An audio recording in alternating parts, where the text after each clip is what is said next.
C'est la salle de conférence du groupement interpatronal du Cameroun, le JICAM à Bonanjo, qui a accueilli la dédicace des 2 ouvrages de l'écrivain Alaka Barak, basé au Canada, baptisé Ces bouts de vie de femmes enfouies, Ngo Anne, héroïne, paru aux éditions du Chanel. Le tout premier raconte une histoire particulière. L'héroïne doit choisir entre sa vie de femme et sa carrière de médecin, car après une année d'études, une bourse lui est offerte. Le monsieur qui ouvre une bourse veut plutôt la conquérir, alors qu'elle est mariée, lui il est déjà divorcé.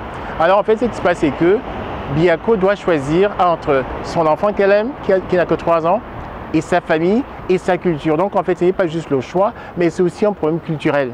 Qu'est-ce qu'on fait face à l'Occident? Ça, c'est un problème aussi qu'on a eu à réfléchir, nous qui vivons en Occident, entre notre culture et ce qu'on vit autour de nous. Donc, en fait, il y a 2 aspects. Il y a l'aspect culturel, mais aussi l'aspect du choix de la femme. Le second ouvrage, Ngono Anne, héroïne, rend hommage à une reine du département du Mbam, précisément du Mbamekim, une enfant métisse, issue d'une relation considérée comme coupable à l'époque de la colonisation, est finalement déclarée espionne car elle n'a jamais voulu accepter d'homme dans sa vie. Un prétendant malheureux a décidé de lui faire payer les frais de son refus en la condamnant à une vie de souffrance. Ce récit est historique, mais de façon fictionnalisée, donc j'ai apporté un peu de fiction, mais dans l'ensemble c'est une histoire vraie, avec beaucoup de choses. Et je pense que c'est important parce que beaucoup de gens ne sont pas au courant de cette femme-là. Déjà, beaucoup de gens ne savent pas qui avait sa mère qui était l'une des rares femmes à l'époque allemande à être collectrice d'impôts.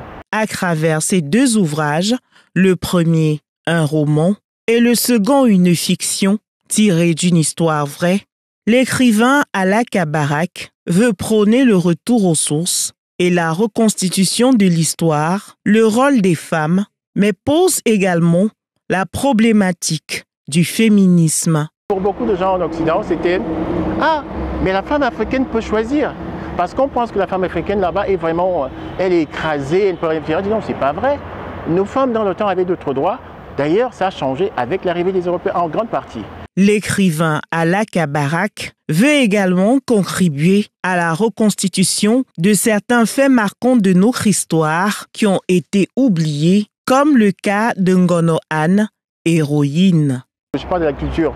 On ne connaît plus beaucoup la culture de chez nous. Je parle par exemple des rites d'enterrement et Sani.